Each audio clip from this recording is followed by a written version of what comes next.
Student, welcome my YouTube channel study with Rahul sir. कल हम लोगों ने एक्सरसाइज 3.3 सॉल्व किया था। आज हम लोग एनसीईआरटी का क्लास 10th एक्सरसाइज 3.4 सॉल्व करेंगे। अगर आप लोगों को वीडियो अच्छा लग रहा है तो वीडियो को लाइक, सब्सक्राइब और शेयर कीजिए। चलिए चैप्टर ये एक्सरसाइज 3.4 स्टार्ट करते हैं। तो पहला नंबर क्वेश्चन है, निम्न समीकरणों के युग्म को विलोपन विधि तथा प्रतिस्थापन विधि से हल कीजिए। तो प्रतिस्थापन विधि हम कल बताए थे, सब्स्टिट्यूशन मेथड कल का चैप्टर में बताए थे कौन सा मेथड होता है, किस तरह सॉल्व किया जाता है। आज हम लोग बताएंगे विलोपन विधि, जिसको इंग्लिश में कहते हैं एलिमिनेशन मेथड। तो आज चलिए हम लोग एलिमिनेशन मेथड के बारे में पढ़ते हैं। इस पे भी दो इक्वेशन रहता है, x + y = 5 जो इक्वेशन 1 है, और 2x - 3y = 4 ये इक्वेशन 2 है। इस पे सबसे पहले हमको ये ध्यान देना पड़ता है कि कोई भी दोनों में से एक टर्म को इक्वल करना है। या तो x टर्म को इक्वल कीजिए या तो y टर्म को इक्वल कीजिए। तो हम यहाँ पे y टर्म को इक्वल करते हैं। तो यहाँ 3y है तो यहाँ भी हमको 3y करना होगा। तो 3y करने के लिए टोटल इक्वेशन को क्या करना होगा, 3 से इंटू करना होगा। यानी समीकरण 1 को हम क्या कर रहे हैं, 3 से गुना कर रहे हैं, यानी इंटू कर रहे हैं। यानी x + y है इक्वेशन 1, x + y = 5, इसको 3 से इंटू कर रहे हैं। तो 3 से इंटू करेंगे, 3 × x 3x, 3 × y 3y, 3 × 5 15, ये इक्वेशन 3 ले लिए। और इक्वेशन 2 क्या था, 2x - 3y = 4। तो 2x - 3y = 4 इक्वेशन 2 लिए। तो यहाँ पे साइन अलग अलग है, सेम नहीं है। अगर साइन दोनों का जिस टर्म को हम इक्वल कर रहे हैं उस टर्म में दोनों का साइन अगर अलग अलग रहे तो उसको हम ऐड करेंगे। उसको क्या करेंगे, ऐड करेंगे। और अगर दोनों का साइन सेम रहे, दोनों माइनस रहे या दोनों प्लस रहे, तो उसको सब्ट्रैक्ट करेंगे। तो यहाँ पे साइन अलग अलग है तो क्या करेंगे, इस पे ऐड करेंगे हम लोग। तो ये दोनों को ऐड करते हैं तो क्या होगा, +3 में से +3y में से -3y कैंसिल हो गया। अब 3x + 2x कितना हो गया, 5x। 15 + 4 कितना हो गया, 19। अब 5x = क्या आ गया, मेरा 19 आ गया। तो x = क्या हो जाएगा, 5 इंटू में इधर आएगा तो डिवाइड में, यानी 19/5। x = मेरा आ गया 19/5। अब इसका वैल्यू जो है, x का वैल्यू कोई भी इक्वेशन में रख दीजिए, या तो इक्वेशन 2 में रख दीजिए या तो इक्वेशन 1 में रख दीजिए। हम इक्वेशन 1 में रखें वैल्यू इसका। इक्वेशन 1 क्या है, x + y = 5। अब इसका वैल्यू हम रख दिए, कितना है, x का वैल्यू 19/5। तो x की जगह क्या पुट कर दिए, 19/5 और प्लस y। तो y इधर ही रह गया, इसको इधर ले गए तो प्लस में था तो इधर आ गया तो माइनस में हो गया। एलसीएम लेके इसको माइनस कर देते हैं। तो यहाँ कुछ नहीं तो 1 है, तो ये दोनों का एलसीएम 5 होगा। तो 1 को 5 से डिवाइड देंगे तो कितना बार में जाएगा, 5 बार में, यानी 5 × 5 = 25। 5 को 5 से देंगे 1 बार में जाएगा, 19 × 1 = 19। यानी 25 में से 19 गया तो कितना बचा, 6। यानी y = क्या आ गया, 6/5। इस प्रकार हमको x = आ गया 19/5 और y = 6/5। तो इसी मेथड को क्या कहा जाता है, विलोपन विधि या एलिमिनेशन मेथड। चलिए इसी का 2 नंबर क्वेश्चन देखते हैं। 1 का ही 2 देखते हैं कैसे सॉल्व होगा। तो इस पे भी दो इक्वेशन दिया गया है, 3x + 4y = 10 और 2x - 2y = 2, ये इक्वेशन 2 है। अब इस पे देखिए, इस पे भी दोनों में से कोई टर्म इक्वल नहीं है। तो टर्म को इक्वल करने के लिए क्या करना होगा, इसको 2 से अगर इंटू कर देंगे तो ये 4 हो जाएगा, तो ये इक्वल हो जाएगा। कहीं कहीं आपको दोनों में से इंटू करना होगा। जैसे अगर इसको, इस टर्म को हमको इक्वल करना था तो क्या करना होगा, इसको, इस इक्वेशन को इसका कोफिशिएंट से गुना कर दीजिए और इस इक्वेशन को इसका कोफिशिएंट से गुना कर दीजिए, तो दोनों क्या हो जाएगा, इक्वल हो जाएगा। तो हमको आसान जो होगा, जो इजी होगा उसी में हमको जाना है। तो एक ही यहाँ पे एक ही इक्वेशन को अगर 2 से इंटू कर दें तो टर्म्स क्या हो जाए, इक्वल हो जाएगा। तो उतना करने का हम लोग को जरूरत नहीं है। तो चलिए समीकरण 2 को क्या कर रहे हैं, 2 से इंटू कर रहे हैं। तो क्या हो जाएगा, 2x minus 2y equal to 2 को 2 से इंटू किए, 2 2 जा 4x, 2 2 जा यहाँ माइनस है माइनस 4y, 2 2 जा 4, इसको इक्वेशन 3 ले लिए। और इक्वेशन 1 क्या था, 3x plus 4y equal to 10, तो उसको लिख लिए 3x plus 4y equal to 10। अब इसको सॉल्व करते हैं। तो ये प्लस है और ये माइनस, देखिए दोनों अलग अलग साइन है, तो इसको भी क्या करेंगे, ऐड करेंगे, इसको भी ऐड करेंगे, ये दोनों कैंसिल हो गया।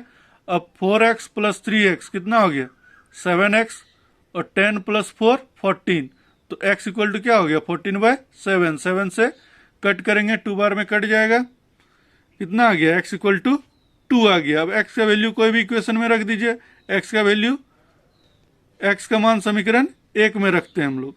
तो समीकरण 1 क्या है, 3x plus 4y equal to 10, तो x का वैल्यू कितना है 2, यानी x के जगह 2 रखेंगे, यानी 3 into 2 plus 4y equal to 10, यानी 3 2 जा 6, 6 को उधर ले गए तो क्या हो गया, 10 माइनस 6, यानी 4y इक्वल टू 6 आ गया, यानी 4y इक्वल टू 4, तो y इक्वल टू 4/4, इधर इंटू में है तो बाई में आ जाएगा, कैंसिल होगा 1 बार में, तो y इक्वल टू क्या आ गया, 1 आ गया, यानी x का मान आ गया क्या 2, और तथा y का मान क्या आ गया 1।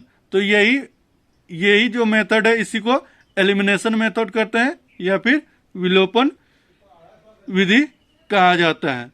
तो इस पे दोनों मेथड से सॉल्व करने बोला गया है, सब्स्टिट्यूशन और एलिमिनेशन मेथड। तो सब्स्टिट्यूशन मेथड कल बता चुके हैं, आज एलिमिनेशन मेथड बता दिए। अब इसको आप लोग घर में खुद से सॉल्व कीजिए दोनों मेथड से। चलिए अब चलते हैं क्वेश्चन नंबर 2 में। क्वेश्चन नंबर 2 बोल रहा है निम्नलिखित समस्याओं में रैखिक समीकरणों के युग्म बनाइए और उनके हल विलोपन विधि से ज्ञात कीजिए। यानी इस पे भी हम लोग को कौन सा मेथड लगाना है, एलिमिनेशन मेथड लगाना है। तो पहला नंबर इसी का क्वेश्चन है, यदि हम अंश में 1 जोड़ दें तथा हर में से 1 घटा दें तो भिन्न 1 में बदल जाती है।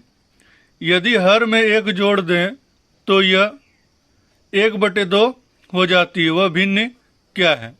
तो इसको मानते हैं हम लोग, माना अंश यानी नोमिनेटर इक्वल टू x तथा हर यानी डिनोमिनेटर इक्वल टू y, तो फ्रैक्शन क्या हो जाए, भिन्न क्या हो जाए, x/y। तो प्रश्न से बोल रहा है नोमिनेटर में भी x 1 प्लस करने और डिनोमिनेटर में भी 1 प्लस करने, सॉरी 1 माइनस करने, घटाने बोला जा रहा है। डिनोमिनेटर में 1 माइनस करने इक्वल टू क्या हो रहा है, 1 मिल रहा है हमको, कितना आ रहा है, भिन्न 1 में बदल जाता है, तो भिन्न क्या हो गया, 1 हो गया। इसको क्रॉस करेंगे तो क्या होगा, x plus 1 equal to Y, x plus 1 equal to इधर 1 से इंटू होगा तो x माइनस वाई माइनस 1 वही रह जाएगा। तो y को इधर ले आते हैं x माइनस वाई, और 1 को प्लस 1 को उधर ले जाते हैं तो माइनस 1 हो जाएगा, और माइनस 1 ये -2 हो जाएगा, इक्वेशन 1। उसके बाद दूसरा इक्वेशन बोल रहा है कि सिर्फ डिनोमिनेटर में +1 करने, तो भिन्न क्या हो जाता है, 1/2 हो जाता है, यानी x/y प्लस 1 इक्वल टू 1/2। इसको क्रॉस करेंगे 2 इंटू एक्स 2x, इसको 1 से इंटू करेंगे तो वही रह जाएगा। y को इधर ले आए 2x माइनस वाई, 1 का 1 रह गया। इक्वेशन 1 को यहाँ ले आते हैं, x minus Y equal to -2। इसको क्या करेंगे, देखिए इसमें साइन सेम है, टर्म्स सेम है और साइन भी सेम है, तो सेम साइन रहने पर क्या बोले थे, घटाने, यानी सब्ट्रैक्ट करेंगे। तो सब्ट्रैक्ट करते हैं तो अलजेब्रा में साइन चेंज हो जाता है। तो ये x है, तो ये माइनस, यहाँ कुछ साइन नहीं, इसका मतलब प्लस है, तो ये माइनस हो गया, ये माइनस है प्लस हो गया, ये माइनस है प्लस हो गया, ये प्लस y और माइनस y कैंसिल हो गया। 2x में से 1x चला गया तो क्या बचा, सिर्फ x बचा, और ये 2 और 1 कितना हो गया, 3, यानी x का वैल्यू यहां से मेरा कितना आ गया, 3 आ गया। अब एक्स का वैल्यू मेरा यहाँ से प्राप्त हो गया, इसका वैल्यू कोई भी इक्वेशन में रख देते हैं। एक्स का मान समीकरण 1 में, हम इक्वेशन 1 में रख रहे हैं एक्स का वैल्यू। तो इक्वेशन 1 क्या है, X minus Y equal to -2। अब y का वैल्यू यहाँ से क्या आया, 3 आया, तो y के जगह हम x का वैल्यू यहाँ से 3 आया, x के जगह हम 3 पुट कर दिया, 3 माइनस वाई इक्वल टू -2। अब 3 को उधर ले गए तो -3 और -2 -5 हो गया, ये माइनस और ये माइनस कैंसिल हो गया, यानी y इक्वल टू कितना आ गया, 5 आ गया। यानी अंश मेरा क्या माने थे, x जिसका वैल्यू 3 आया, हर क्या माने थे, y जिसका वैल्यू 5 आया। तो भिन्न क्या होगा, x बाय वाई, यानी भिन्न 3/5 ये मेरा आंसर आ गया। चलिए अब चलते हैं क्वेश्चन नंबर 2 का 2 नंबर, जिसपे बोला जा रहा है 5 वर्ष पूर्व नूरी की आयु सोनू की आयु की 3 गुनी थी। 10 वर्ष पश्चात नूरी की आयु सोनू की आयु की 2 गुनी हो जाती है। नूरी और सोनू की आयु कितनी है? तो हम इसको मान लेते हैं वर्तमान आयु। माना नूरी की वर्तमान आयु x वर्ष है तथा सोनू की वर्तमान आयु y वर्ष है। तो यहाँ सबसे पहले 5 वर्ष पूर्व बोल रहा है, यानी पहले का बात बोल रहा है, यानी दोनों में से -5 करना होगा। x में से -5 कर दिए और y में से -5 कर दिए, यानी नूरी का वर्तमान आयु में से 5 वर्ष घटा दिए और सोनू का वर्तमान आयु में से भी 5 वर्ष घटा दिए। अब यहाँ बोल रहा है 5 वर्ष पूर्व नूरी की आयु सोनू की आयु से 3 गुनी थी। तो ये तो 3 गुना है ही, तो इसको 3 से इंटू कर देंगे तो ये क्या हो जाएगा, इक्वेशन इक्वल हो जाएगा। तो इक्वेशन इक्वल हो गया। अब इसको सॉल्व करते हैं, x minus Y, 3 into Y 3y, 3 into 5 -15, यानी x minus 3y equal to -15, और इधर -5 था, इधर ले आए +5 हो गया, यानी x minus 3y equal to -10। ये इक्वेशन 1 हो गया। अब दूसरा क्वेश्चन बोला जा रहा है कि 10 वर्ष पश्चात नूरी की आयु सोनू की आयु का 2 गुनी हो जाती है। 10 वर्ष पश्चात यानी 10 साल बाद, वर्तमान आयु x है, तो 10 साल बाद कितना हो जाए, x + 10, इसका y था सोनू का, तो y + 10 हो गया। तो कितना गुना हो जा रहा है, बोल रहा है ये 2 गुना तो है ही, तो इसको 2 से इंटू कर देंगे तो इक्वल हो जाएगा इक्वेशन। तो इक्वेशन इक्वल होने के बाद इसको सॉल्व करते हैं हम लोग। x + 10 equal to 2 into Y 2y, 2 into 10 20। अब इसको y को इधर ले आए, x minus 2y equal to 20, 10 इधर प्लस में था इधर लाए -10, यानी 20 में से 10 गया 10, यानी x minus 2y equal to 10, equation 2। अब इक्वेशन 1 को यहाँ ले आते हैं। इक्वेशन 1 क्या था, x minus 3y equal to -10, equation 1 था। अब देखिए ये दोनों टर्म सेम है, लेकिन सेम टर्म है और सेम साइन भी है। तो सेम साइन रहने पर क्या होगा, घटाएंगे, तो घटाएंगे तो क्या होगा, साइन चेंज हो जाएगा, ये प्लस था ये माइनस हो जाएगा, ये माइनस था प्लस हो गया, ये माइनस था ये भी प्लस हो गया, ये दोनों कैंसिल हो गया। अब 3y + 3y में से -2y गया, तो क्या बचा, y बचा, और 10 और 10 कितना हो गया 20, यानी y का वैल्यू मेरा कितना आ गया 20 आ गया। अब y का मान समीकरण 1 में रखने पर, अब y का मान कोई भी इक्वेशन में रख देते हैं, हम यहाँ इक्वेशन 1 में रख रहे हैं। तो इक्वेशन 1 क्या है, x minus 3y equal to -10। तो यहाँ पे y का वैल्यू मेरा कितना आया 20 आया, तो 3 इंटू वाई की जगह क्या पुट कर दिए 20, यानी यहाँ -10 है, x माइनस 3 इंटू 20 कितना हो गया -60, इधर आएगा तो क्या होगा +60। तो x इक्वल टू +60 में से -10 गया तो 50, यानी x का वैल्यू मेरा कितना आ गया 50 आ गया। तो हम लोग क्या लेट किए थे, क्या माने थे, नूरी की वर्तमान आयु x है और x का वैल्यू कितना है 50, यानी नूरी का वर्तमान आयु कितना हो गया 50 वर्ष। और सोनू का वर्तमान आयु को क्या माने थे y, क्या माने थे y, और y का वैल्यू कितना आया 20, यानी सोनू का वर्तमान आयु कितना आ जाएगा 20 वर्ष। अब आते हैं 2 का 3 नंबर में। ये क्वेश्चन बहुत ही इंपॉर्टेंट है, बहुत VVI क्वेश्चन है, बहुत बार पूछा जाता है ये क्वेश्चन कि 2 अंकों की संख्या के अंकों का योग 9 है, इस संख्या का 9 गुना संख्या के अंकों को पलटने से बनी संख्या का 2 गुना है, तो वह संख्या ज्ञात कीजिए। तो संख्या हम लोग को निकालना है, तो मान लेते हैं कि दहाई अंक x है और इकाई अंक y है। आप इसको इस तरह समझिए, मान लेते हैं 82 वो संख्या है, तो दहाई अंक को क्या माने हम यहाँ x माने और इकाई अंक को क्या माने y माने। तो इसको पलट देंगे तो क्या है, अभी 82 है, ये 28 हो जाएगा। अब क्या हो जाएगा, ये दहाई अंक हो जाएगा और ये इकाई अंक हो जाएगा, ठीक है। और संख्या कैसे बनेगा, ये संख्या 82 को हम क्या लिख सकते हैं, 80 प्लस 2, और 80 को क्या लिख सकते हैं, 8 इंटू 10 प्लस 2 लिख सकते हैं। अब देखिए 80 को 8 इंटू, और यहाँ पे हम क्या माने थे, 8 को x माने थे, यानी 8 यहाँ पे देखिए संख्या, अच्छा इसको अभी पहले यहाँ देख लीजिए, x plus Y equal to 9। यहाँ क्या बोला, दो अंकों की संख्या के अंकों का योग, यानी अंकों का योग, यानी ये दोनों प्लस कितना है 10 है, 10 है, तो यहाँ पे हमको कितना 9 दिया हुआ है, तो x प्लस ये दोनों का सम कितना दिया हुआ 9। तो पहला इक्वेशन हमको यहाँ से मिल जा रहा है। दूसरा इक्वेशन में संख्या हमको बनाना पड़ेगा। तो संख्या कैसे बनेगा, तो संख्या बनेगा कि हमको यहाँ इकाई और दहाई अंक दिया हुआ है, तो दहाई अंक में किससे इंटू होगा, दहाई अंक में देखिए 10 से इंटू होता है, तो यानी 10x और प्लस इकाई अंक को जोड़ देंगे, यहाँ 2 जैसे जोड़े हैं, तो ये मेरा संख्या क्या बन गया 10x प्लस वाई। अगर इसी को पलट दें तो अब क्या हो जाएगा, ये दहाई हो जाएगा, ये इकाई, यानी 10y प्लस x हो जाएगा, यानी 10y प्लस x।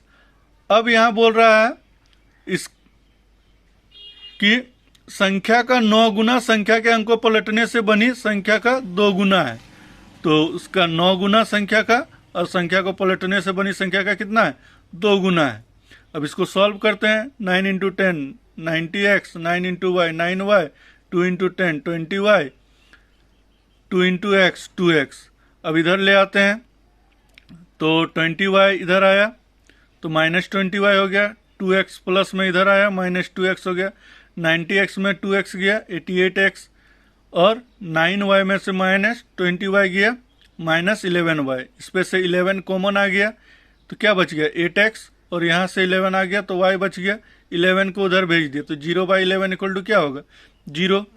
तो 8x minus Y equal to 0 दूसरा इक्वेशन आ गया। अब इक्वेशन 1 को यहाँ ले आते हैं, इक्वेशन 1 क्या था, x plus Y equal to 9, x plus Y equal to 9। इस पे देखिए सेम टर्म्स है और साइन अलग अलग, तो क्या करेंगे ऐड करेंगे इस पे, तो ये दोनों कैंसिल हो गया, और 8x और 1x कितना हो गया 9x, और ये 9, यानी 9x equal to 9, x equal to 9/9 cancel होगा 1 बार में, तो x का वैल्यू यहाँ से कितना आ गया मेरा 1 आ गया। इसका वैल्यू कोई भी इक्वेशन में रख दीजिए, x का मान समीकरण 1 में रखने हम इक्वेशन 1 में रखते हैं, x plus Y equal to कितना है 9 है इक्वेशन 1, उस पे x का वैल्यू 1 आया, x के जगह 1 पुट कर दिए, 1 को इधर ले आए तो y equal to 9 minus 1 equal to 8, y मेरा क्या आ गया 8, यानी दहाई अंक मेरा कितना आ गया 8 और इकाई अंक मेरा कितना आ गया 1। तो संख्या निकालने बोला गया, तो संख्या को क्या माने थे 10y प्लस x, तो 10y, y का वैल्यू कितना आया 8 आया, तो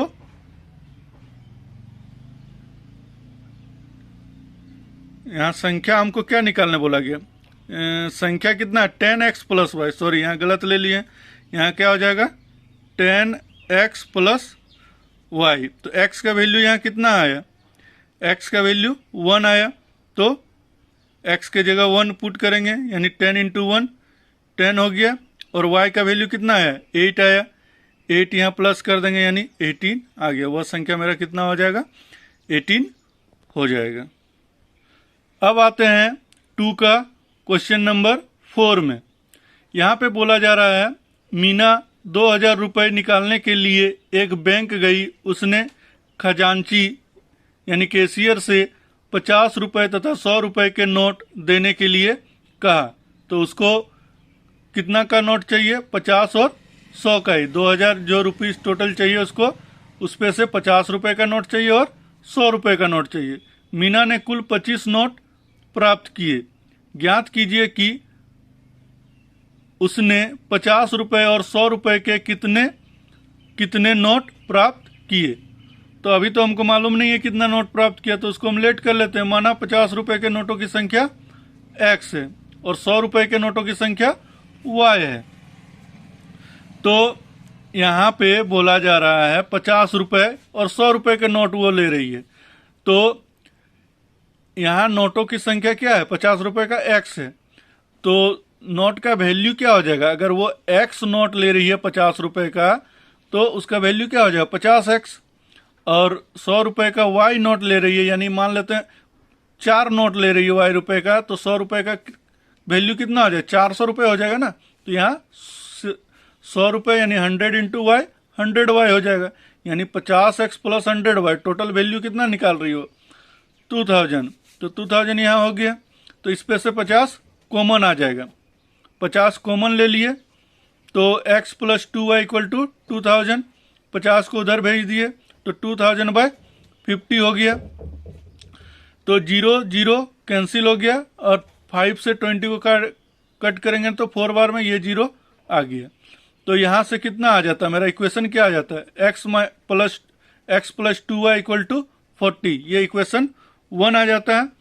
उसके बाद वो टोटल नोटों की संख्या 25 गो लेती है, टोटल उसको नोट कितना मिलता है 25 गो। तो x प्लस वाई नोटों की संख्या को क्या हम लेट किए, x और y नोट माने हैं, तो x plus Y equal to कितना हो गया 25, ये इक्वेशन 2 आ गया। इक्वेशन 1 को लिख लेते हैं यहाँ पे, x plus 2y equal to 40, ये इक्वेशन 1। देखिए यहाँ पे टर्म्स सेम है बट साइन भी सेम है, तो क्या करना होगा, घटाना पड़ेगा। तो ये माइनस हो जाएगा, ये भी माइनस हो जाएगा और ये भी माइनस हो गया, ये दोनों कैंसिल हो गया। -2y में y गया तो -y बचा, और -40 में से 25 गया तो -15 बचा, तो माइनस से माइनस कैंसिल हो गया, तो y इक्वल टू कितना आ गया 15 आ गया। अब y का मान कोई भी इक्वेशन में रखिए, इक्वेशन 1 में हम पुट कर रहे हैं, क्या है equation 1, x plus 2y equal to 40 है, जहां पे y का वैल्यू कितना आया 15 आया, तो x प्लस 2 इंटू वाई का वैल्यू कितना है 15, तो 15 2 जा 30, 30 को उधर ले जाएंगे माइनस में आ जाएगा, तो x इक्वल टू 40 में से 30 गया 10, यानी x का वैल्यू कितना आ गया 10। यानी 50 रुपए के नोटों की संख्या को हम क्या माने थे, x माने थे, और कितना x का वैल्यू है 10, यानी 50 रुपए के नोट के गो उसको मिले 10 गो मिले, और 100 रुपए के नोट के गो उसको मिला 15 पीस मिला। अब ये एक्सरसाइज 3.4 का अंतिम क्वेश्चन है, 2 का 5 नंबर। ये लगभग उसी टाइप का क्वेश्चन है जो इसके पहले वाला चैप्टर में हम लोग पढ़े थे, टैक्सी का किराया वाला। इस पे पुस्तक वाला है, पुस्तकालय वाला। किराए पर पुस्तकें देने वाले किसी पुस्तकालय का प्रथम 3 दिनों का एक नियत किराया है, यानी 3 दिन का एक फिक्स्ड किराया लिया जा रहा है, फिक्स्ड चार्ज है। उसके बाद बोल रहा है कि जितना दिन रखेगा उसके बाद प्रत्येक अतिरिक्त दिन का अलग किराया, यानी 3 दिन के बाद अगर बुक हम लौटाते हैं तो उसका एक्स्ट्रा चार्ज लगेगा। सरिता ने 7 दिनों तक एक पुस्तक रखने के लिए 27 रुपए अदा किए।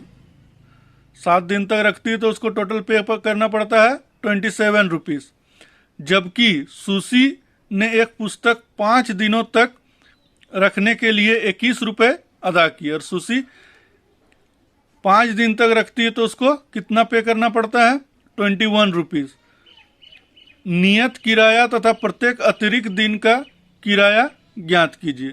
तो मान लेते हैं हम लोग पुस्तकालय का नियत किराया कितना है x रुपीस है, और प्रत्येक अतिरिक्त दिन का किराया कितना है y रुपीस है।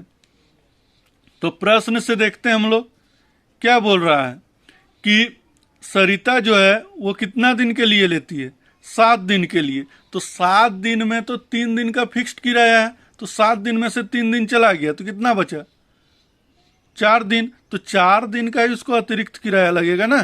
तो फिक्स्ड किराया कितना माने x माने, तो x plus 4y equal to 27, ये इक्वेशन 1 हो गया। उसके बाद सुशी 5 दिन के लिए लेती है, तो 5 दिन में 3 दिन का उसको फिक्स्ड किराया तो लग ही रहा है, तो 3 दिन उस पर माइनस हो गया, तो कितना बचा 2, यानी 2y, यानी एक्स्ट्रा उसको 2 दिन का चार्ज लगेगा, यानी x plus 2y equal to 21, ये इक्वेशन 2 आ गया। इस पे टर्म्स सेम है लेकिन साइन भी सेम है, तो क्या करना पड़ेगा, इस पे घटाएंगे, माइनस करेंगे, तो क्या हो जाएगा, ये साइन चेंज हो जाएगा, ये माइनस, ये प्लस था, ये माइनस, ये भी प्लस, ये माइनस हो जाएगा, तो ये दोनों कैंसिल हो जाएगा। अब 4y में से 2y गया, 2y बचेगा, 27 में से 21 गया, 6 बचेगा, तो 2 इधर इंटू में इधर आएगा तो बाय में हो जाएगा, y इक्वल टू 6/2 कट करेंगे तो 3 बार में y इक्वल टू 3 आ गया। तो यहां से y का मान समीकरण 1 में रखने पर या 2 में रखिए, जिस पे रखने के मन है, तो 1 क्या है equation, x plus 4y equal to 27, जहां पे y का वैल्यू कितना है 3, तो 4 इंटू 3, y की जगह 3 पुट कर दिए, 4 इंटू 3 12 हो गया, 12 को उधर ले गए, माइनस में कन्वर्ट हो गया, यानी 27 में से 12 गया 15, यानी x का वैल्यू यहाँ मेरा कितना आ गया 15 आ गया। यानी कह सकते हैं हम कि पुस्तकालय का नियत किराया कितना है 15 रुपये, यानी 3 दिन का उसको 15 रुपये फिक्स किराया है, 3 दिन का किराया उसको कितना लग रहा है 15 रुपये, और जितना अतिरिक्त दिन के लिए रख रहा है उसको कितना लग रहा है 3 रुपये करके लग रहा है, यानी जितना अतिरिक्त दिन रखते जाएगा उसको 3 रुपये प्रत्येक अतिरिक्त दिन का ऐड होते जाएगा। अगर वीडियो आप लोगों को अच्छा लग रहा है तो वीडियो को लाइक, सब्सक्राइब और शेयर कीजिए ज़्यादा से ज़्यादा। धन्यवाद।